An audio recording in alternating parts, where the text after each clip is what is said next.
welcome to Podcast vs. Player, episode 255. I'm one of your hosts, Callan, as always. I'm joined by a man who was in a bar when James Corden came up to him and said, I feel really stupid and talentless. I need a compliment. He said, James, your observation skills are really good.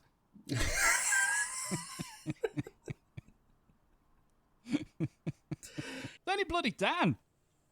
Good evening. Good evening and hello. And hello to you. Thank you, sir. How are thee? Good. Rested. Well rested, I'd say. I'm the opposite. And I need to issue an apology. Oh?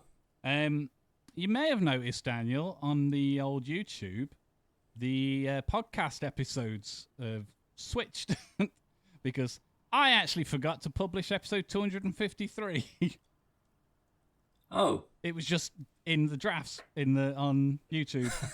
I thought you scheduled them for upload. See, it was on, and then when I came downstairs, my computer was on the lock screen thing, so I'm guessing I had an update. Right. And then I just didn't, because I assumed it was done. And it was only when I went on the website, the actual podcast that's fine, so like for iTunes and everything else. But the YouTube one was episode 252, and I was editing 54 at the time, and I was like, "Wait, what?" I was like, "Was this not 254?"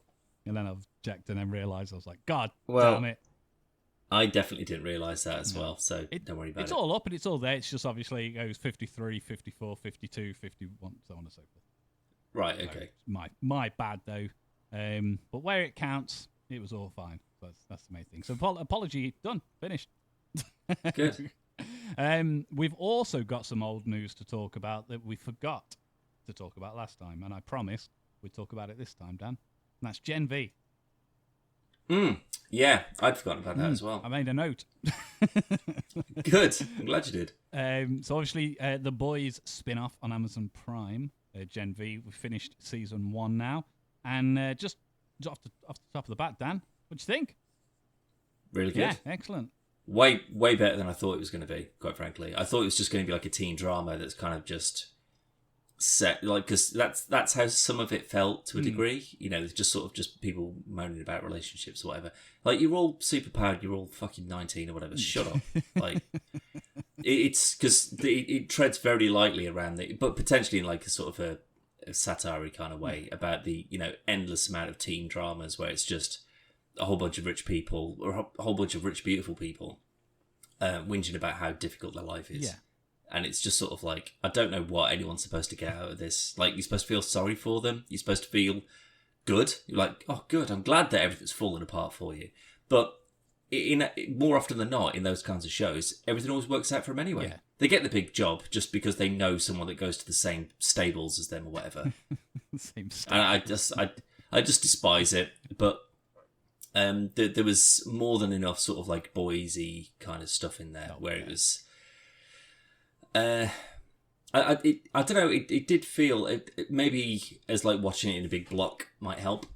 But it did feel that some of the sort of story arc stuff dragged on a little bit more than I would have liked. But easy 7-8 out of 10, I reckon. Like, it was absolutely, like, I thought it would just be absolute crap. So I'm pleasantly surprised with how good it was. It's very different. So in the won't spoil too much because obviously don't know what's going to happen within the boys, but in the comics, it's very much this is their X-Men. And I was surprised he didn't make an appearance, but like it's Huey's more involved in this. But it could be conflict, like schedule conflicts though, because like he's doing the lower decks and he's done live action. Like he might just not have been available for it. To be honest, I mean, like it's completely different to like this is obviously it's tied very much into the Vought. Social media campaigning and everything else, whereas this is... That I love that aspect of it, like where they have like they've got a class for crime fighting, and then they've got social branding and stuff like that. They've got like acting classes, and it's just sort of like so gross. Like, but again, that's the point of it. It's just like these aren't children that are being taught things; that they're products that are being branded correctly and then shipped out to, you know, sell movies or whatever. That's all it's for. It's all for money and obviously the whole satire of the superhero genre. Anyway, but yeah, it's very, very, very different to the comics in that sense, which I liked. My only real criticism I've got is oh my god, I can't remember his name. The like telekinesis guy, not the young lad, the dad. Oh, Polaris, I think his name yeah. is, yeah. How does that work? So, did he have Gen V himself, and then have a kid? Gen V? Compound V. Sorry, the name of the show. Like, did he have his own show? And then, yeah. Because they've got the exact same powers. Well, yeah, same as Homelander's son. Oh yeah, I suppose. Yeah, that'd be. Because he's strong and he's got laser eyes and can fly and whatever. So I guess I completely forgot about him. Yeah, I guess that if you just, it depends on who the mother is, I suppose, as well. Because like obviously Homelander's son, his mother was just standard normal human. Yeah, she was rando. Like, but maybe if not rando, we know who she is. yeah, but if you got two soups together and they had a kid, would you get like one or the other, or would you get like an amalgamation of them? Maybe. That's a good point, actually. Is there any? So can they? Not that I know. You never know. Like maybe that's a thingy of Compound V, like the female or Baron, like the Compound V. Oh, that'd be an awful thing to find out. I can't imagine that's the case. I just can't think of any examples off the top of my head where it's the other way around. Well, with like the super healing and that kind of stuff, like you can imagine that they can't like they talked about it with like in season 3 with like Soldier Boy was like you couldn't really be poisoned. You know, this like absolute crazy neurotoxin, fatal to everybody, but it would just knock him out. Would you know as a woman would like any sperm would a embryo would it like be classed as like a foreign body and just be destroyed by the body immediately, or I don't know how that would work. Or they can only have like Compound V sperm. So it's strong enough to endure fight him off the housing or whatever. But that's know. Probably something to look into. But yeah, it's vastly different. But the only criticism I've got, so you know when I'm going to apologise because I generally can't remember the names because it was a few weeks ago when I finished. But the young girl, the blonde girl who's got like the Kate, yes. When she's explained to everyone, like, and she's taught them through it. And she's even ensured that the woman like corroborates the story. And they're always like, nah, I don't fucking trust you. Even though they know that she was used. It's just like, it kind of goes back on what they were saying prior to that, where it's like, like, Vorta, fucking menace. And I'm still not convinced that when the principal sat her down and was just like, oh, I'll help you, I'll sort you out, whatever. And then in like literally the next scene, she's like, right, kill yourself then. Yeah. And she just cuts her own throat. I'm still not entirely convinced that wasn't a fake. What she is. Like that was staged in some way, maybe. Because it was odd, because it was literally the scene before that is her just going, like, you're telling the truth. Like, yeah, let's just get out of here. And or was she lying and she just said that? Maybe, but then again, with her powers though, if she could just make you see or do or believe whatever you want, she could she just not? She could have just pushed on all of them and said, "I showed you. I showed this woman killing herself." So they're all panicking, but over nothing because there's no one really there. Yeah. That's a real. But that's But that's exactly why I wouldn't trust her, because like as soon as you know that you've used that kind of ability to get your own way about anything, like how would you be able to trust anything in your own? Yeah, to be fair, you explained it better than they did. Because like you wouldn't have any reason why, like you'd be doing. Like she goes up to that dude and she's like, "Eat your own hand," and he just does it. Like you wouldn't be able to explain that away, though, would you? No, but you equally like she's. I know it's kind of like counter, but she doesn't need anyone's approval because she could just make them. Like it hasn't got to be in a bad way, like, but she could just go, "We're best friends," and then. Yeah, but it's her trauma though, isn't it? Yeah. That she wants to be like she was like what was it? They showed her like in like a locked room. She had like a safe door for a room or whatever. It's while she had kind of like a good kind of like payoff to the end of her arc.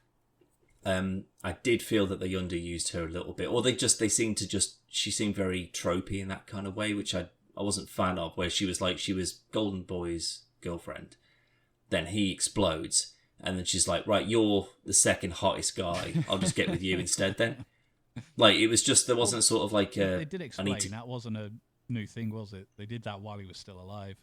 I know, yeah, but it's again that kind of sinks back into the the beautiful people they'll just bounce around each other, rather than and I again it paid off quite well for her that she just needed some attention to kind of keep her going.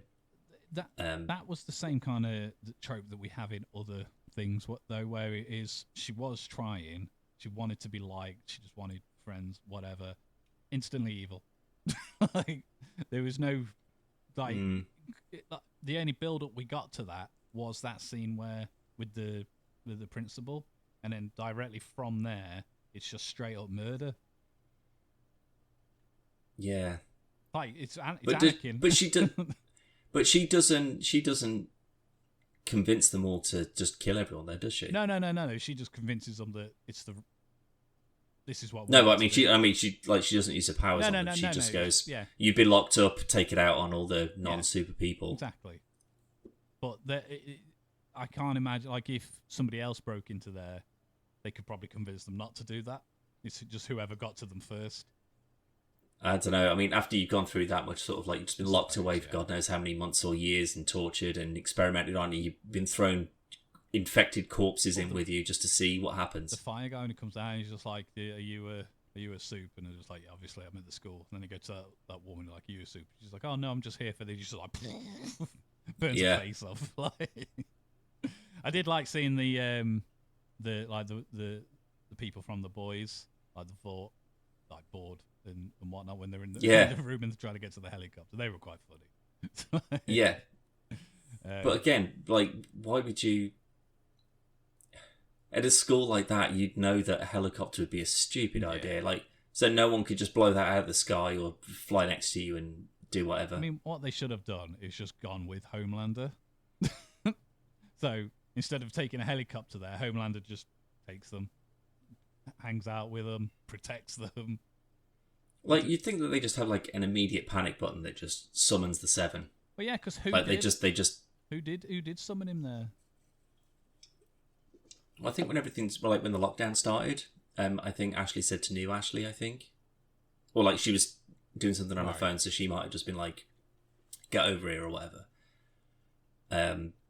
But again, with it being Homelander, it's just sort of like, Woody, you've gone. If you've got your human board, the ones who've been doing your tits in, and then you go, "Oh, the super children are going crazy and they're killing all the humans," he'd be like, "Good." Yeah, I'll come later then. But to be fair, when he went there, he didn't just go there to stop them. He just arrived and was just like, "Hey guys." It's almost like he was just passing, and he was just sort of almost like he wanted to cheer him on, and then just be like, went to the wrong ones. Yeah, I do like the fact that Maria, like, she's got the same like blood control powers that the senator or congresswoman does. That was interesting, wasn't it? Because obviously up until then, there'd been no explanation as to what she could do. She could just blow people's heads up. But obviously, it's not the heads; it's the blood. She's just thought, like, she did it with that guy's dick, didn't she? Yeah. Also, he's back at school way too quick, after having his dick exploded. Considering they've got super healing, I guess, though, haven't they? Yeah, but like, there's healing and then there's like regeneration. So has he just got nothing there now? He's in a very good mood if that's the case. But like her. So now we know what level of control that she's got. Makes me think that this Marie, is it Marie? Like, she's probably going to get pulled through into the boys. Oh yeah. She'll be like a token hero, like that the congresswoman's like, "You could be my bodyguard." Yeah. because we've both got the same powers or whatever. But then all you need to do is you make a very quick connection. Like if Butcher finds out, or any of the boys find out that, oh, she can explode arms and heads and whatever just because she can control blood. Huey knows, doesn't he? Oh, of course he does. Yeah, because yeah. You're absolutely right. Not to that degree. He doesn't know the specifics, but he knows she's. No, he just knows that she's powered. Yeah, absolutely. But yeah, I think this is a really like solid, like a spin-off that ties into and answers even quite a few questions about the show itself. I thought it was just going to be like a Riverdale, but it's, you know, here's a picture of Homelander, or I keep on talking about Homelander. But the fact that they got him to show up in it, the fact that Carl Urban comes back for 30 seconds right at the end. I know what you mean about Huey, that it would have made sense but at that point, if this timeline is still kind of working the same, like with season 3 of The Boys, he's very much tied up with like taking V himself, and like he's not part of the Federal Superhero Bureau or whatever. So it would have been odd if he'd been showing up, because he'd be like, "Weren't you like, didn't you have your arm broken and like you were teleporting and shit like that? Like, why would you be getting involved?" It's more like in the. It's not definitely not going to happen now, but in the comics, he has to infiltrate the school as a student. I mean, he does look about 16, so I reckon he could pass. He looks younger in The Boys than he does in in the comics. He looks like Simon Pegg, so which is why Simon Pegg's his dad in the show. Right. But yeah, I mean, it's vastly different, and a lot of the like there's an invisible rapist, like the invisible guy in there that I think could be the one from the comics. It doesn't. I'm not 100% sure, but he's just a massive rapist. He just rapes everyone because they can't see him. Well, I mean, they were implying very heavily that he was having continual sex with a llama. Yeah. I don't think it was implied. I think they outright just went, yeah. Yeah, sure. But the fact that they just went, oh, that's translucent sun. Yeah. I was like, of course. Episode how many other invisible people are there? I think that's the only one that's been mentioned, isn't it? Who's translucent. I think so. And stick the old bomb up his bum. Well, at least the boys don't have to worry about him. All they need to do then is just knock him out, stick C4 up his ass again, and then there you go, there's another one down. It worked. Did Marie kill him? I don't think he's dead. I think he was just knocked out. I can't remember what she did, because I remember him like spraying him with the blood and that, so she could see. No. Finding his heartbeat, wasn't it? Yeah, she finds his circulatory system. But I don't remember if she. So I don't think she like caused his head to explode or anything like that. It was. I'm pretty sure someone just knocked him the fuck out. Might have been the psychic guy. I can't remember. I honestly can't remember. Because you've got like Golden Boy's brother was obviously. It might have been Sam. I honestly don't know. But again, he had another very quick turn, whereas he was just nice, and then see that one I feel is more believable, because again, like sense, he's been in that same sort of place, and again, she pushes him though. Like she's like, this is a great idea, and she'd kill everyone. He's like, yep, cool, let's do it. Like she doesn't with the rest because they're all tortured or whatever, but because of Cricket. Yeah, he's just like, oh no, that's probably a bad thing to do, because I don't think Emma would like me to do that. And she's like, no, fuck that. Well, like, kill everyone. He asks her to do it, doesn't he? Like, she's just like, do you need me to help? And he's just like, yeah. And she's just like, you don't feel anything or whatever. Yeah, because it was, like you say, it's probably that conflict that was kind of tearing him up a bit. So if he just takes that out of it, he's just going to revert back to like his anger, I guess. It's a bit twisted that she kept making Thingy forget his brother and whatnot. But this is why that's the side of it I like, the fact that she was just used, because like, you know, okay, you can't fly, she doesn't really seem to have any special ability, like in terms of like, you know, she's not like that guy who came in, he was like a super detective or whatever. Yeah, it was just sort of like, yeah, you can make people do what you want, but you have to physically touch them. But is she still bulletproof? Is she still super strong? Like, because that's a thing I'm not super sure on. The way I saw it, I had the feeling they were like, this is the boys' Emma Frost. So I kind of expected her to have so you know, Emma's obviously she's got the telepathy and telekinesis and everything else, but she could turn into diamond. I had a feeling she was going to have a similar thing that was like, I don't think there is anything, but like a counter to blood. Just so Marie couldn't do anything to her, so she could just turn into like I think or something. Marie, like I think she's one of the ones that could be a really useful asset. Like I reckon if Butcher finds out what she can do, he'll be like, I need her on my team, because all you need to do is just explode someone's brain, and they're dead. You know, it doesn't matter how super they are or whatever. Like that could be rather than trying to brute force it. Oh, you could just Homelander knows about the head popping. He does for the senator, yeah, for the congresswoman, but he doesn't know about Marie. I don't think. But it didn't work on him, did it? No, he went to her house and was just like, "I'll kill your daughter or whatever if you don't piss off," or whatever his demands were at the time. And he was just like, you know, it might work, it might not, but if it doesn't, like it's implied that you can try it. I don't think it'll work, but if it doesn't, I'll kill you and your daughter, and like with no hesitation. So I don't think she tried it on him. Just do it from a distance, didn't you?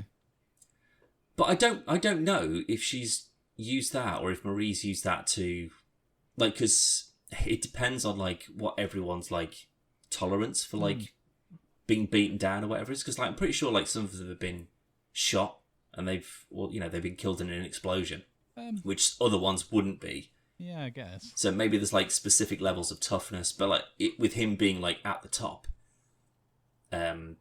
maybe if you tried it, he'd know you'd done it. Maybe you'd disorientate him a bit, but you wouldn't be able to actually kill him with it. Yeah. And he'd be too quick and he'd kill you immediately. Or he'd just laser you in the eyes and you're gone. That's something you'd have to do it like while... So he's giving a talk on top of a stage or something, and you'd have to be in the crowd so far away. So if it didn't work, he didn't know. Or like whatever. No, I feel like he'd feel like the rumbling in his brain or whatever. And he could just zip in on her. Because that, like, so similar to like Wolverine and Sabretooth, like I think it has been changed now, but in the comics, like telepathy didn't work on them. They had like a block on the brain, but they could sense when it was happening, so they knew someone was trying to do it. So he might have a similar thing. Maybe it just. If they want to keep on doing a few more series of these, I don't think you could just have someone who could just come in and blow his brain up. Yeah. Without them just going, let's use that immediately. Because, like, obviously the congresswoman, she doesn't like him. So if she was convinced that she could just blow his head up, you'd do it there and then. Yeah. The second you saw him, you'd just blow his head off, wouldn't you? So I think that there's... And again, like, he's positioned her to, like, get Edgar... out of the way, like Stan Edgar, like to get him like charged with like doing all the Compound V shit.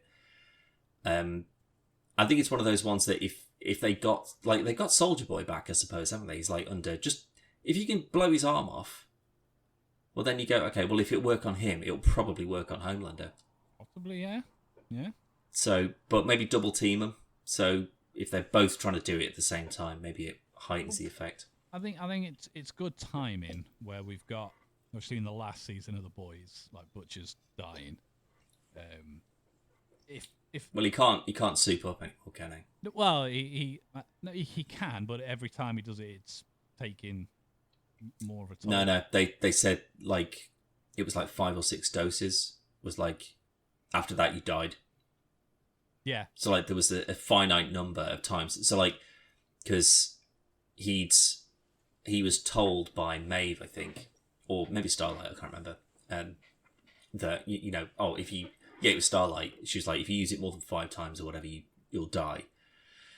And he doesn't tell Huey, because Huey's like, yeah, let's go in and let's get Homelander or whatever. And then he knocks him the fuck out, because he's like, I can't let you, because I'll take it, because I don't mind if it kills me, but I can't let you kill yourself. But then he's all right. But I reckon like one more and he'd be out. So that's probably, it was great for that season to like take a few soups out and like get some really good fights in. But unless they can redefine it or he's got some natural immunity to it or whatever, some bullshit they can come up with. I just don't think they can use it, and I wouldn't want them to rely too heavily on it either. In the comics, it's just from the get. Obviously, we don't get it in the show for a couple of seasons, but in the comics, it's from the get-go, and there's no repercussions to it. It's just a limited time power use type kind of thing. But like we've said before, what's really interesting about the boys is they're not suits, and they have to be smart when they're taking them on.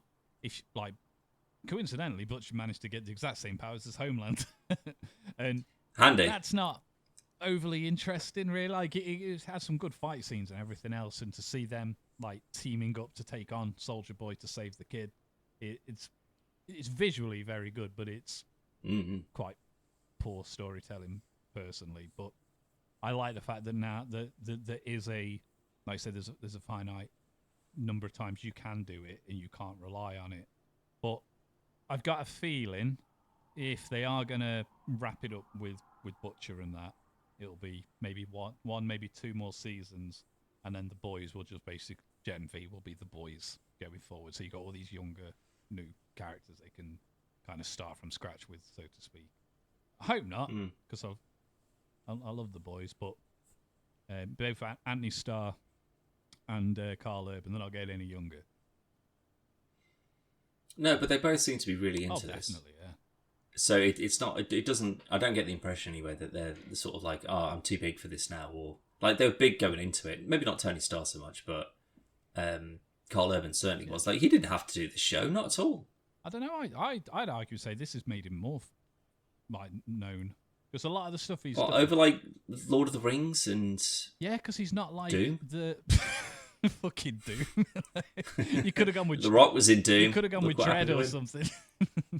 But no one saw Dredd, mate. That was the problem with Dredd. This is what I mean. Most of the stuff, like, they'll go, I like this Carl Urban guy who's in The Boys. What's he been in? And you'll go, Thor Ragnarok. Who the fuck was he in Thor Ragnarok? And then you'll in point Star Trek. Well, this is what I mean. Like, but he's kind of forgettable, not in a bad way, because I think he's a really good actor. But I think a lot of people only know him because of The Boys, or at least remember him because in Star Trek, he's not the first person you think of. No.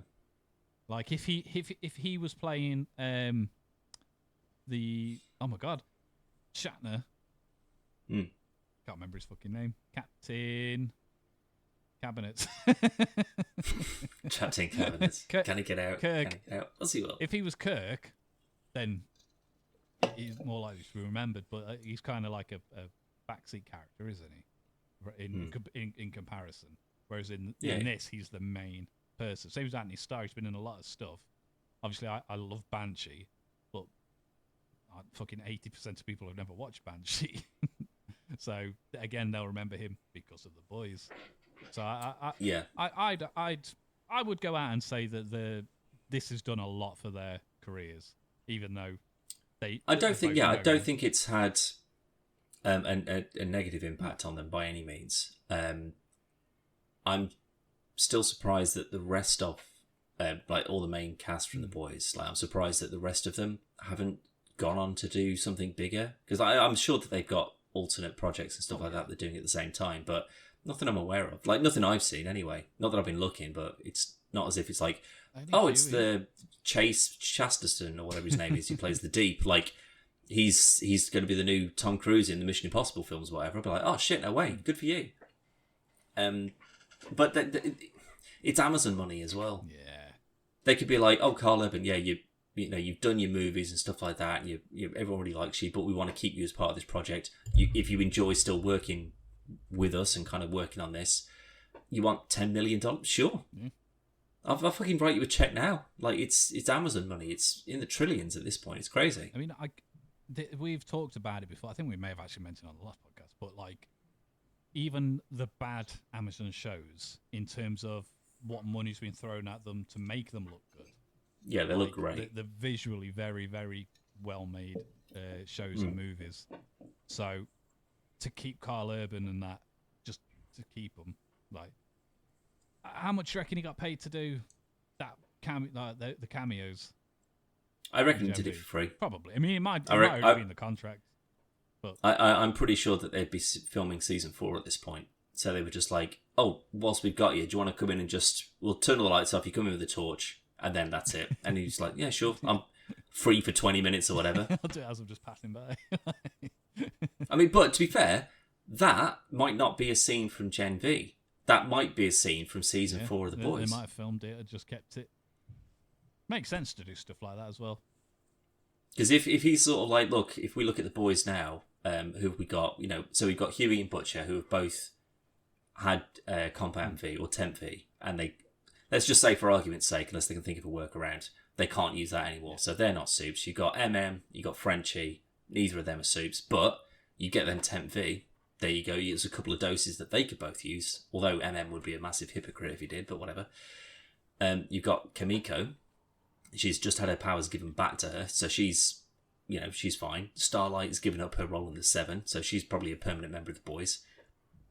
Maeve has lost her powers and an arm, I think. She lost an eye, but did she lose an arm as well? She's definitely lost an eye. I'm not sure about the arm. I think it's just in a cast. I think it might have just been broken. Probably because, to be fair, she fell out of a building and then exploded, so the fact she's even alive is kind of crazy, but sure. But she's just normal now. But you could just get more V, stick it in her spine, bang, she's Maeve again. Would it not just work the same as it did with Kamiko? Yeah, exactly. Because her powers were just turned off by Soldier Boy, so re-inject her, bang, there you go, she's got all of her powers back. And then that's pretty much it. You haven't really got anyone else. Not really, no. So you've only got Kamiko and Starlight as permanent, souped up. And if you've got Homelander, and now he's got Ryan, who's with him. Unless you can get, some of the other 7, because don't forget, Starlight got that Sonic fella. She got him on side to do you want to work with us? And he just killed him outright. So I don't think you could, and A-Train grassed him up as well, so you couldn't get him. Noir's dead. I'll be to get the Deep. Maybe, but because again, the Deep wants to be liked and loved. It's just about the brand stuff with him. He doesn't really get involved in any fight. And again, even if he did, it's more sort of water fish based. So with octopus and stuff. Exactly, that seems to be his gift at the moment. And I don't think that they, the other person that they replaced in the set, or the one that they wanted, is Marie. Yeah. So, I just don't think that you could build enough of a team, a normal team with just who we've got in The Boys at the moment, to sort of face down Homelander and anyone that's either too afraid to or kind of agrees with him and wants to stand with him.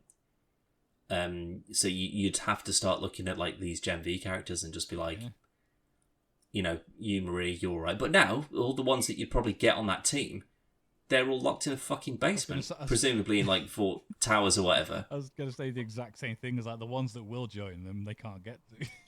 Exactly, but that's why Butcher was at the school. He's looking for recruits, maybe, and then he's that season is then trying to track them down so that they can rescue them, and then they can maybe have a crack at Homelander again. Maybe. What do you reckon Kate's chances are? I reckon that she could do it. If she could touch him, then but she'd have to be a double agent. Yeah. She'd have to be with him to even get close enough. And with how completely and utterly fucking paranoid and psychotic that guy is, if he knows that if that woman touches him and she can make him do whatever he wants, I reckon if she even went to touch him, he'd just snap her wrists. Or just laser her hands off immediately. I just don't think he'd give her the chance to get close to him. She'd have to do it as not a soup, so as a fan, but he's very vocal about not being don't fucking touch me, yeah. So I don't know how she'd have to seduce him or something, but no, you'd have to I reckon you'd have to end Infinity War. You'd have to just completely pin him down, and then she would say, "Hold your breath forever," or fly into the sun or something like that and make him do it. But again, depending on how powerful he is, that might just maybe make him stronger. No, I don't mean the sun. I just mean maybe he could resist it and go, "No, your power doesn't work on me. I'm too strong or whatever." Which again, that would be a great turn if they finally managed to get him, and then she was like, break your own neck or whatever? Yeah. And he just goes, no. I And know. then you just sort of like, oh, this guy is untouchable at this point now. Like, no one can do anything to him. It would be the double bluff for the viewers, where you've got like Butcher, Starfire, like Starlight. Starfire's coming from Teen Titans, but they've all like pinned him down, like say in Infinity War, and then Kate's the Mantis in this situation, and she's just like, like strangle yourself, and then he starts bringing his hands up to do it, and they're all like, fuck yeah, let go, and then he just goes and then snaps her neck, and they're like, wait, what? Yeah, I just don't. I think that, like, if a superpowered Butcher and Soldier Boy and a superpowered Huey couldn't hold him down long enough to just blast him in the back, I just don't think that anyone would stand chances of getting close. But again, that would be a good thing. Like, this character that you've seen all this through this show, she gets her chance to try and be the hero, and she just gets her head snapped off. Yeah. Or just thrown through a fucking wall so hard she just turns into paste or something like that. So you could take a character and just kill them off because you know that they could have potentially been a threat. Well, that's kind of the answer, isn't it? When they do something like that, if it's someone that can take Homelander out, they'll get killed before they can. Yeah. Like you pointed out earlier with Kate, she's got nothing else that we know of, at least. That we know of, yeah. There is. I still think that this is their this is their Emma Frost, and she will have another trick up her sleeve that maybe she doesn't even know about. Yeah, maybe she could like do it remotely, so she wouldn't even need to touch you, so she could do it from a distance. Like, she could influence people to do certain things. Imagine that. That would be dangerous then. Like, that would be real dangerous if like her powers advance and evolve. Well, yeah, because she could be in control of a person who touches another person, which passes, and she could just pass it that way. Don't know. Ooh, like, but this is why I like this series, like this franchise, the way that they're going at the moment, because it's not so heavily relying on the source material that it's page for page, book for book, that they've taken the story beats and they've taken all the elements and they've made it completely their own thing, and it works. It's mad to me that they can do this with a TV show, and yet, like, Hollywood studios, like movie studios, can't seem to do the same thing. Because like Batman v Superman, that's it has its source material based on certain properties, but it's not the same. But it's because they took those elements, and instead of just doing it shot for shot, which probably would have worked better, they've just gone, we'll do our own thing with it, and then fucked it all up. Batman v Superman was a very bizarre choice, because it's the end of Batman's career as Batman. He's old. He's got to fight Superman because he's a Mr. Government boy and everything else. Yeah. So to have that kick off your universe does seem really backwards. Well, it's the same. They do that and then kill Superman in the same movie. Yeah. It's like, really? You don't have any long-term plans then, no? I mean, obviously there was a little tease that he's still alive. Nobody cares. So you've ruined it. But yeah, you've got these. They've managed to juggle. And I know this is comparing a TV show that's already had a few seasons, comparing against a movie. But they're juggling all these different characters. They're also from comic books and everything else. They're changing it so it fits better to TV. It's very cleverly written. The effects are real good. The actors are not necessarily likable, but they're very good. Yet Morbius is they only need to focus around one person. They could pick any fucking story arc that they want to choose, and they still fucked it. Yeah. And I think Jared Leto was an okay choice for a Morbius. It was just a very shit film. Yeah. I do need to rewatch that, but I remember talking to you about it, and I was just like, no film has like physically caused me pain before. Like, it's just everything about it I hated. It's not. And I like on a revisit, there's a lot of movies I'm just sort of like, oh, maybe it was a bit of a knee-jerk reaction when I was sort of like, oh my god, that was terrible. Like, you know, once I've had some time to stew on it and then come back, and then now that I know what that story plot is, then I can go back and watch it and go, well, it ties together quite well. I don't remember. Honestly, it's like, what's that fucking Vin Diesel one, Bloodshot? Yeah. Like, I remember watching that and I was just like, there's a few elements of that, like something like the augments that people have got, like they're kind of cool. I don't remember really what was happening in it other than sort of like the the overarching story. But there's a few bits in it I'm just sort of like, that's kind of an interesting idea, or I like that design of that thing. But with Morbius, I don't remember anything that happened in it, and I don't remember enjoying any element of it. Like any element, there wasn't anything about it that I enjoyed. The only thing I liked about Morbius was a bit in the trailer, which is the bit on the boat, and he's just like kind of like killing everyone, he's like, and then take them out, and it reminded me of the Alien versus Predator game, where you've got the little scanner and you're playing as the Marine, and it's like boop, boop, boop, boop, and you can see it like when the xenomorph's getting close. Yeah. Not Alien versus Predator. No, it was Alien versus Predator.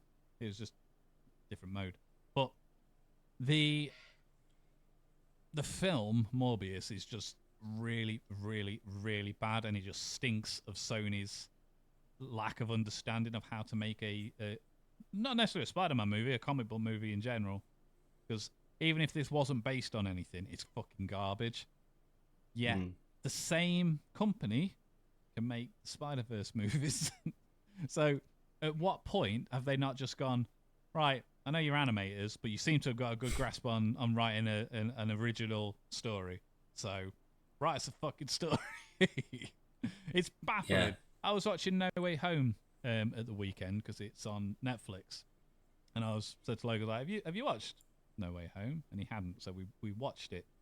And then I completely forgot that's the post-credit scene. Venom. What, with Tom Hardy? Yeah. I was like, God, even this is real. I don't think Disney made this. I think Sony made this scene and went, put this in at the end. And they went, we had our own ideas for it. Yeah, I'm pretty sure that would have been a part of their contract. It'd be like, you can have Spider-Man for another movie, but there needs to be something that sets up. Yeah. But the fact that they've left some of the symbiote in the actual MCU means that we could just have a Venom. It isn't Tom Hardy. That is just, that's just anybody. Which I hope they do. But either way, I don't want to talk about those stupid movies. No, they're bad. Yeah. Boys, though, if anything, I'm just sort of like, shit, I actually want a second season to this. Yeah, definitely.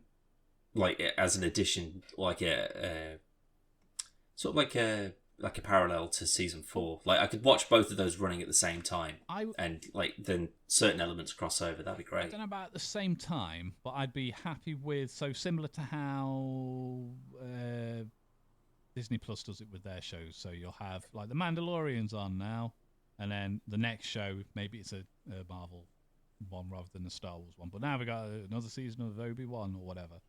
I'd rather go. So we've had Gen V this year. So, I don't know, maybe not the start of the year, but next year we get the boys, then we get Gen V, then we get the boys, then we get Gen V, then we get. So it's it kind of flows without me having to watch too much to remember what's going on, and because I do wish I'd done what you did and rewatched the boys going into Gen V, because it's been. It didn't make any difference in terms of like understanding anything because they are totally separate. Yeah. But it was sort of like in that last episode of Gen V when they're talking about Homelander's kind of gone crazy and then he's killed someone in a public park or whatever. It's like, shit, yeah, that was like the last thing that happened in season 3 was someone throws a can at Ryan and just gets fucking obliterated. And everyone's like, yeah! But like, that's just like, okay, well then I know exactly where this ties up then. Yeah. Like, so when he drops in at the end, this is him after just murdering someone. Yeah. Like, just cold-blooded murdering them, which he does anyway, but, like, this is very public. Well, Marie knows about the plane. Yeah, they do, because it was on the principal's computer, I think, wasn't it? Because her parents were on the plane, weren't they? No, she killed her parents. It was the principal's parents. That's what I'm saying. That's what I mean. It was the principal's husband and daughter. Husband and daughter, sorry. Yeah. Her family. Which is why she's against the Supes. But yeah, so I don't know how that's going to play in. I'm assuming, obviously, Homelander doesn't know that. But probably not, but the fact that there's a Supe killing virus that's out there, like, does that mean that did Kate and Sam, did they get all the virus stuff, or did they just fuck off with the Supes? Like, do you reckon Butcher's going to go there and he's going to find all these files and just be like, hello? Potentially. I mean, if Fort's smart, they've already cleared house before anyone steps foot in there. Yeah, maybe. Because they know, they don't necessarily know about the virus, but they know stuff's going on with the forest and whatnot. So they'd be silly to leave anything. Maybe that's why Homelander's age just going to explode the school. I don't. It seems odd that they've sent Homelander, and that's the thing though. I don't think they sent him. I think he's just gone. Like, because he's just sort of like because with this whole sort of like, you know, the sort of, you know, Supe Lives Matter and all that kind of stuff like that. Sort of like, you know, half the Supes are sort of like, well, no, that's not, we're here to be heroes, whatever. And the others are like, no, fuck them, we're better than them. Yeah. Like, I reckon that he's there to rally those guys, and he's there to get them to make his own seven. Yeah. It is, again, that dynamic, the like similarity to Professor X and Magneto. Yeah, kind of. Maybe that's what we're gonna get, and you've got Homelander's like Brotherhood of Legion of Doom, just like leading people to just all out war. I don't know who your Professor X would be in this situation, because everyone in the boys is pretty bad.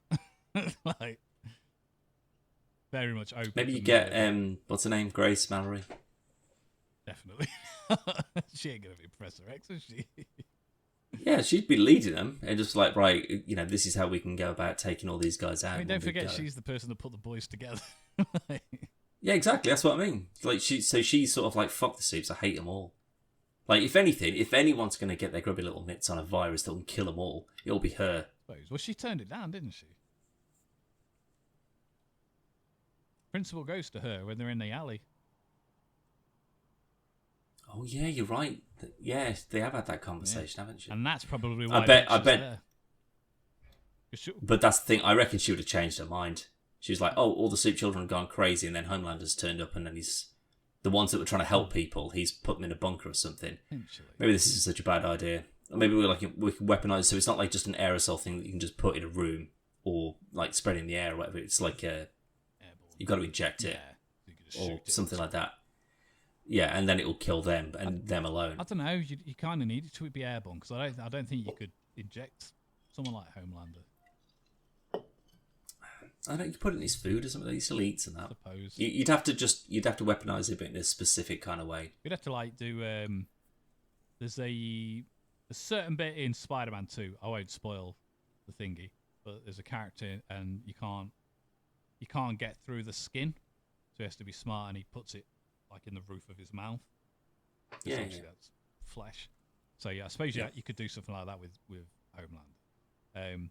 But when Mallory's in the alleyway with the principal lady, and she's just like, "Nah, you need to stop what you're doing." Blah blah blah blah. And then when principal's gone, she's got a phone. She's like, "Did you get all that?" Yeah. So it's like, get down there quick, sharp, and get me all that research. I reckon they'll refine it, turn it into some special dart that you can inject anyone with. Who knows? It's a very good show, though, Callum. It's excellent is what it fucking is, Dan. And that is available on Amazon Prime, as long as you've got it. Speaking of TV shows, Daniel, Invincible is on. Yeah, that started back up. Also on Amazon Prime. This podcast sponsored by Amazon Prime this week. Again, excellent show. It's so good, right? Fucking amazing. We are currently on episode. We just finished 3, haven't we? 4 is out this week. Yes. Yep. So we'll obviously we'll talk more about that as it goes on. But yeah, again, an excellent show. This one though, I was reading Invincible when it got announced that it was being made into a show, so I stopped reading it. So you passed the point of I don't know what's going on at all anymore. Right. So that's pretty good. So that's another reason why I like it. But we briefly talked about this yesterday, but there was a bit in the last episode where it's about Alan, the alien, and then the credits start coming up, and I nearly turned it off because I thought it was the end of the episode. Yeah. It was just the end of that bit of the story. And if it had been like 3 or 4 seconds longer, I'd have missed the rest of it. And you go, and this bit happened. I'll go, what? Yeah, there was a post-credit scene that was 25 minutes long. It was very fun, like clever. But spoilers for Invincible. Did you see that twist coming with Alan the alien?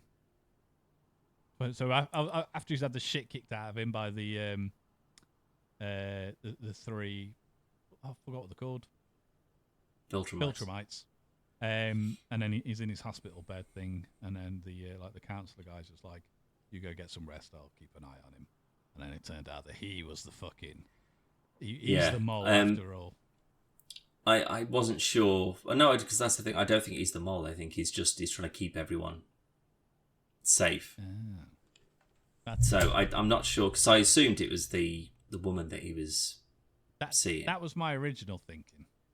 Yeah, but as soon as he came into that room, I was just sort of like, something feels off here. I don't know, because I think if Alan has got that same kind of like super factor that like some Viltrumites do, or some element of that power anyway, and like I reckon you turn that off, it's not going to make any difference. He's still going to come back. There's that, or the fact that he was grown, wasn't he? He was the best experiment of the bunch. They just make another one of him. Well, no, because they said that was the only one that worked. That's what I mean, but do it like all of the rest of them. Maybe. It depends. Do you want to draw that much attention? Because if the Viltrumites find out, they just burn your planet down straight away. Very true.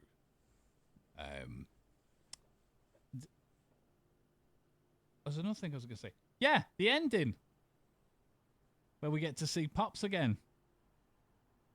Oh yeah. So I didn't see that coming. He's now in an insect world. No, that one I definitely didn't. Like when he was like, I thought that there was something a bit odd about it. It was just like this insect thing. I don't know. Is this just another trap? Is he just too naive or whatever? But yeah, the fact that Omni-Man's just there. Like, do you reckon that he's had like a big rethink about who he is and what he's doing, and he's just sort of like, like this planet was like falling apart, and he's kind of come in and saved the whole planet, and now he's like leader of the planet or whatever. I think I trusted the little weird alien bug thing until they got there, and then he was just like about there's the asteroids, and he's like, what? He's like, you said there's asteroids. He's like, oh yeah, they come and go kind of thing. That's why I was like, wait a minute, I didn't see it being on man, but I've got a feeling, and this is a massive hunch and a guess, he has rethought things, and he'd already done. He'd left his post, which they're not allowed to do. He bred with a fucking human, which they're not allowed to do. And I've got a feeling that he's going to try and make amends with Mark. Then they're going to go back to Earth, and then the new team of heroes are going to just go to, and then he's just going to go, nah, fuck this, I'll just kill everyone again. And then him and the Immortal are going to go at it. So he is going to try. I think it's going to stick one way or the other. Either this is all a ploy, so he's like trying to convince Mark to join him, but he's actually enslaved this whole planet or whatever.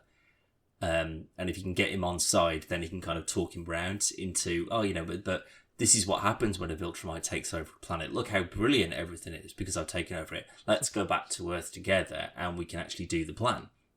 Or he has rethought his ways and he's trying to be a good guy now. So he doesn't want to go back to Earth because he knows that everyone will hate him or try and kill him or whatever, so he can't do any good there. But if Mark convinces him to go back, then it will be him trying to make amends, and it will be the Viltrumites who are coming for him to say, you abandoned your post, you bred with a native when you shouldn't have done, and we're here to take you out and take the planet. And he's like, no, I'm not having that anymore. And he'll fight them with Mark and with the Guardians or whatever. So I reckon it'll be I'd lean more towards that. Potentially so. It's just, but if it's just he hasn't changed, then he goes back and like, why would he send someone out to get Mark? Why wouldn't he just go and get him himself? Just fly down, grab him, fly him back. The problem we've got, well, the problem they've got rather, is when the Viltrumites do go to Earth, who's going to fight them? Because Mark's strong, but he can't fight all of the and he was fighting against someone who cared about him to some degree. Yeah. So someone who doesn't give a shit about him, I imagine they will level him. Was pulling his punches a bit. Maybe not at the start, because he was absolutely fucking wailing on him. But that could just be that he knows what he can. Like he's trained him and stuff. He knows what he can take, and maybe. But they need Omni-Man to fight the rest of them. Yeah. So I would lean more towards that second theory of getting him there with reluctance from everybody else on Earth, but with the knowledge that this war is coming. They can't fight it without him. Like, yeah, you've got Mark and the Immortal, and that's it, really, that can hold their own. Maybe Adam and Eve as well, I guess. But that's the thing, like, there's a special that's just on her that I've been meaning to watch, because her powers... She's Dr. Manhattan, basically, isn't she? I saw. She can just create anything out of thin air. But it's not perfect, though, is it? So, like Mr. Manhattan is more... Mr. Manhattan, to you. What did I say? Dr. Manhattan. Did I say Mr.? Oh, yeah. Sorry. He went to college and university and everything, man. Professor Manhattan had... His is like very refined, and it's all of time and space and everything else. Whereas I see Eve as kind of a mix between Jean Grey and Scarlet Witch, and a bit of Manhattan. But the more you delve into it, she's a lot stronger than she's been given credit for, with the exception of this fucking building that she's helped out with that wasn't up to code. Fell apart, didn't it? And all the people died. Oh yeah. I don't know. Is it just sort of like, is it like a Green Lantern power where you just need to concentrate on that building forever in order for it to maintain its integrity? No, because she can make food and stuff, can't she? True, but if you're eating that immediately, and she's living in that big treehouse thing she built where she lives. Yeah, that's still there. Like giving stuff to her mom and dad and that, the apple, that was still a thing. She turned it into gold. And true, but that's just one object, though, isn't it? Like if you rebuild a whole building that's got like electricity and plumbing pipes and all that kind of stuff, if there's an element of that that's not quite right, then it'll still fall apart. Wasn't the building, and I might have to go back and watch this scene again, wasn't all the stuff already there? So the materials, well, she just moved all the stuff to it, and it was the park and stuff that was all new. Was it the park that collapsed? The whole place. Because it was a bit like the reason why it was never finished was because it was built on... They started building it on something. Something to do with, I don't know, pipes or whatever. Right. And the reason they never finished it was because they couldn't make the ground safe to hold that much weight or something like that. You might be right. I might need to go back and watch that again. I'm pretty sure that it was all the building stuff's there, and she's just like, whoa, mama, no. Gets it all done, grows some plants and everything else. They were like, woo! But then that happens and they die. Maybe I need to watch that special for her, because then if it turns out like in that it's just like she can create anything out of the molecules in the air, but it only lasts for like a few days or whatever before it starts to fall apart. Well, because then if that's the case, then that makes sense, but she may not be aware of that. Could be. Because if she thinks that she's just fixed something permanently, but it's only ever going to just be temporary and then it's going to start to collapse in on itself. Well, I assume she's done stuff while she was growing up, though, because obviously she's known she's had powers for a long time, and in the team, she was the one that had the most handle on her powers, like in the first few episodes. And obviously she teaches Mark how to have a bit more control and stuff.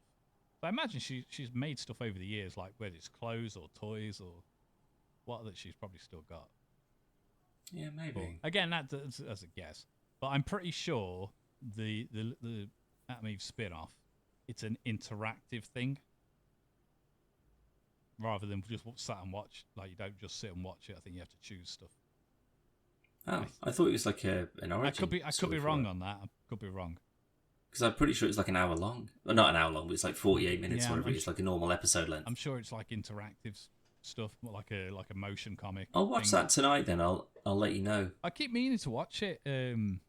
Typically with Invincible, I forget to watch it on a weekend, and then I'll watch it on a Monday, which means I've only got time. I can watch that at lunchtime, and nothing else. But every time I come off it, I'll go, "Oh yeah, I'm even need to watch that," and I still haven't.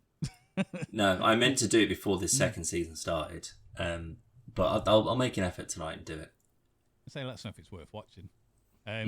Did you do what you said you were going to do earlier? Did you get time to have a look at Batman Arkham Knight? I did. I reinstalled it. I couldn't quite remember why I uninstalled it.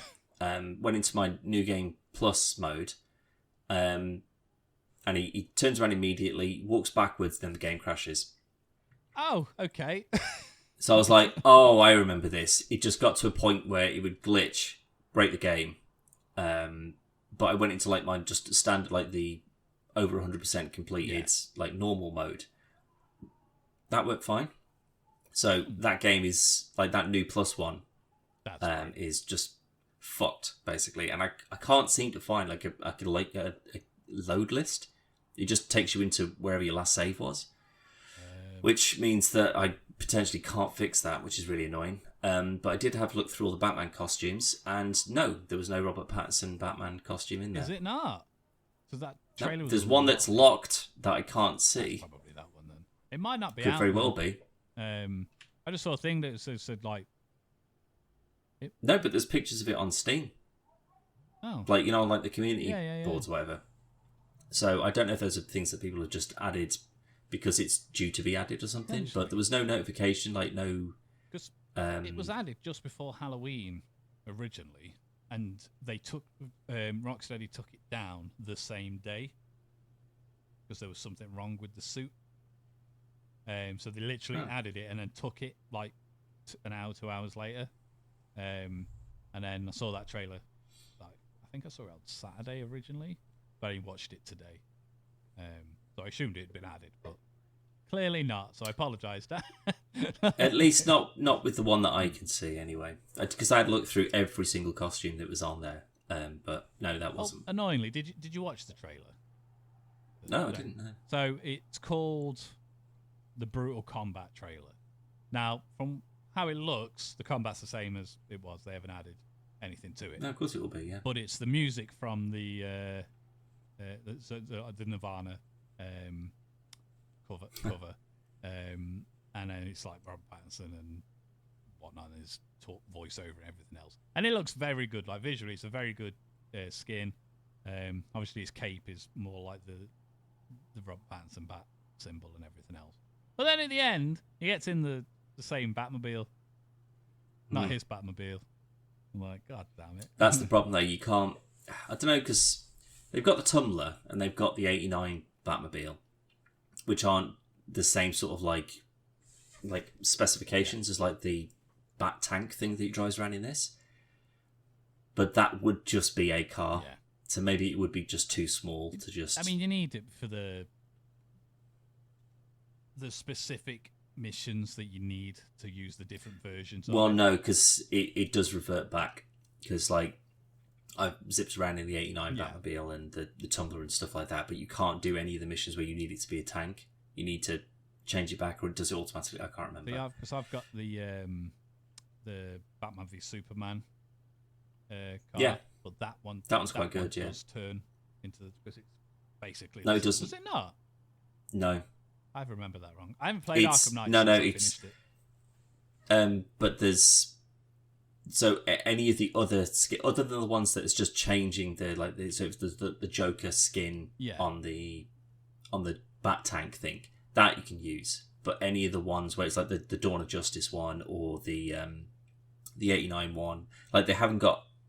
No, they have got the like the 60s Batcar thing. I'm sure they have. Why didn't they do that then? No, it's because that's in the one of the driving challenges. Like you can have the. Wait, Uh, is it that? I know. So there's the '60s costumes, the Adam West Yeah, costume, I've got that. or a version of it. There's a '60s like arcade race Riddler race thing because it's playing like the '60s Batman theme song as you're driving around. But now that I think about it, I don't remember if it was the '60s Batmobile, like with the glass roof thing. I think there was, but I don't think it was selectable outside of that race. Just do it in the race. I mean, you could. Yeah, I'll have to. You could probably mod it, I suppose. I'll have to go back and check, but you'd assume that if they're adding the Pattinson Batmobile, Bat suit, that they'd add the Batmobile, but maybe it is just locked to like the arcade thing, so you just have to drive around a track rather than drive around the city. Maybe I'd like them to add it because then it gives the models there already, so people on PC, they've got the model to mod it in. So you can't use it as a tank, but you can drive around the You can. I mean, you can do that with any of the other ones, like the Tumbler and stuff. You can just drive that around the streets, I think. I honestly can't remember. Like, I got Arkham Knight the day it came out, and then whenever it was that I finished it, and I don't think I've ever played it ever again. It's my third least Arkham game. Third least what? Arkham game. I did say that. Sorry. No, you said it's your third least Arkham game. Yeah. Third least what? Like it's like that I like. Oh right, okay, right. So City, Asylum, that, and then Origins, I guess. I actually quite liked Origins. It was okay. I was playing that recently. I'm sure I mentioned that. It was like the start of the year, I'm sure. It's I think they're all miles better than Gotham Knights. Yeah. How are these in the same universe? Well, they're not. Made by the same people, rather. I'm pretty sure it's not even that. Yeah, I same don't think team. it's. It won't be the same team. Not the same exact people that worked on it, but because like it's not supposed to be a big sprawling story campaign thing. It's a loot grinder. Yeah, you can't play with anyone until you've unlocked a load of fucking bullshit. Well, I think it's just giving you the same basic, so everyone's on a similar playing field before you can start playing it together. Yeah, I'm not liking it. I'm gonna persevere and do it because it's free, so why not? But I don't like it. It feels old. I did tell you this, that like I know. it doesn't. It's not as smooth as Arkham Knight. So don't expect that. Like just trying to like jump over a railing or something. Like you need to be in a specific place and angle for it to work. So there's a bunch of stuff like that that's really a pain in the ass to get used to. But eventually you do adapt. I don't like the motorbike. Well, I don't like the lack of options with it. You change the colour, that's it. So I haven't got that far into it, but I think there is a different type of bike, but I'm sure that's just a DLC thing. All I've done up to now is gone to the place at the beginning, done all the detective stuff, beat up the criminals, gone back to the Belfry, just skipped a load of videos, and then it's like, all right, go on patrol. I was like, cool, we're out on patrol, but everything's still locked. So that's as far as I've got. And that felt like I'd played about 6 days worth. But does it get... I can't imagine it getting better, but does it get more enjoyable? Yeah, the story's quite interesting. And like switching between characters. Like I've got them all as fairly high level at this point. Like to the point where I can't like create any new outfits for them. Or at least I'm assuming that I can still level up or unlock more or whatever. But like usually you go out, you do one patrol, you come back and you go, I could get some different like a different bow staff for Robin, and this one's got like this. Like I haven't been able to do that for ages because it could just be that I'm at such a level now where it's really difficult to unlock anything newer. But like all the customization stuff's cool, so you can make them look like the outfit. There's like multiple. Was pretty cool. Yeah, I've still got that because again I haven't got a better version of a batsuit for her.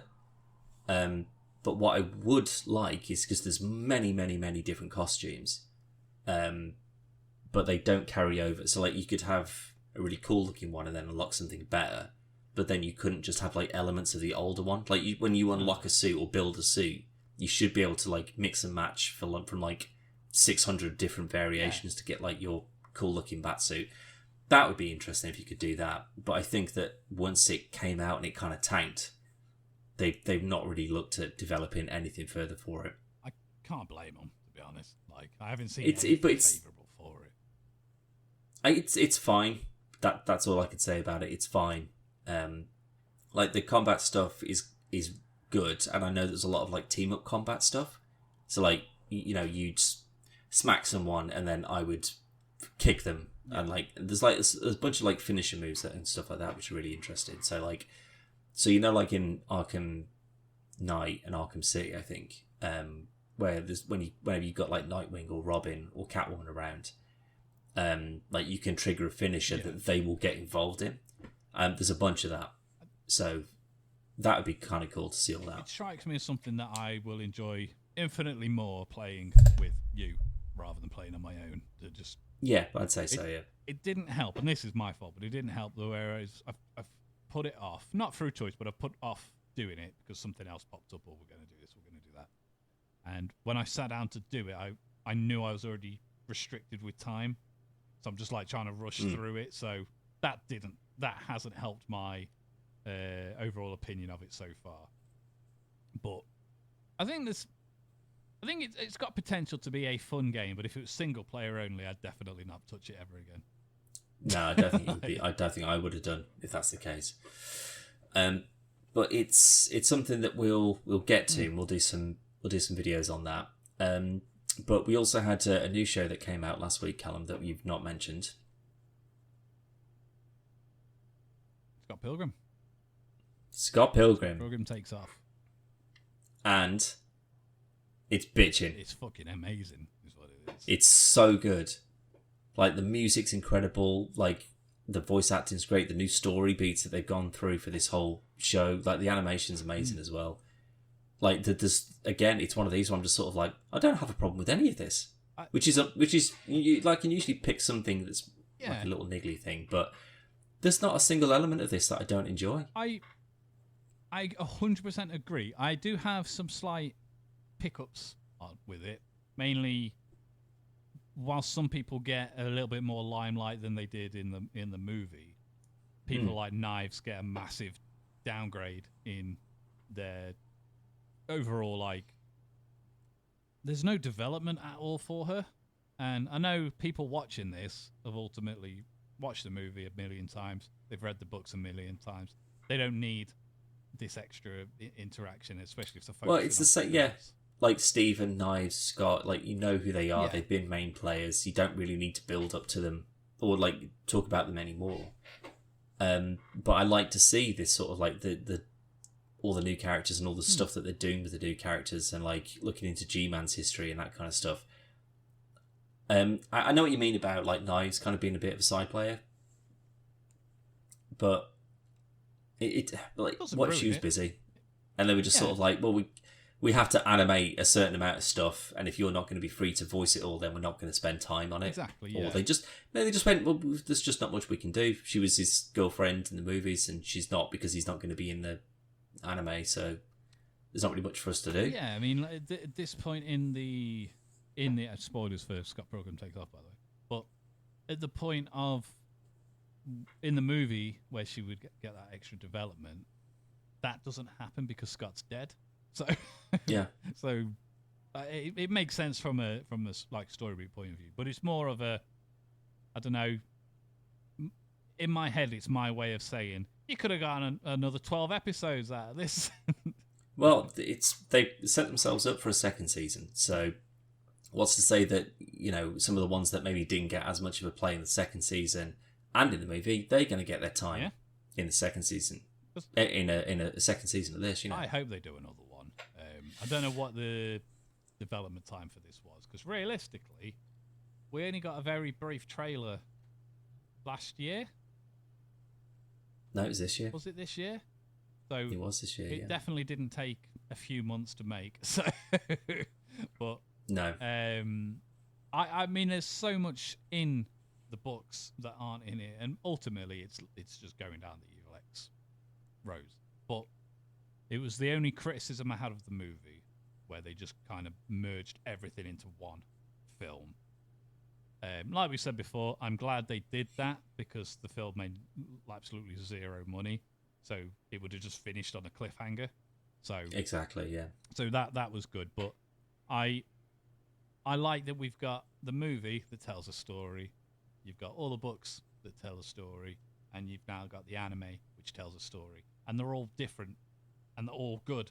There's not a bad one in all of them, and that's very rare for. I wouldn't say cult following. I think it's more popular than that. I think it's safe to say, isn't it?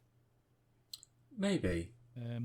I can't imagine there'd have been a huge amount of people who would have seen this and gone, "Oh, I've never heard of this before. I'll give that a watch." Yeah, I mean, they at the minimum they would have watched the film, I guess.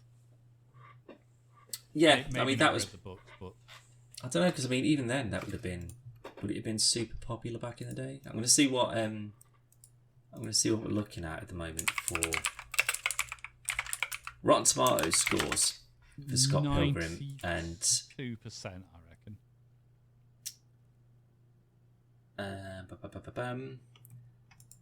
Oh, there's a score on here already for Monarch: Legacy of Monsters. Ooh.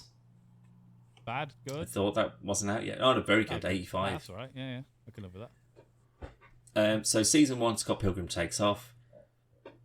43 reviews for the critic score. I thought you were going to say 43%. Then I was going to lose my shit. 98%. Oh, 6%. But the audience score is 79. Well, what the fuck do we know? I trust the critics on this one, Dan. I'd say it's very much in between them. You'll have people complaining because it's different to the film and it's different to the books, and Scott was barely in it. Blah blah blah. A girl leading a fucking anime show. Get the fuck out of here. Terrible. It's that because there's nothing wrong with it.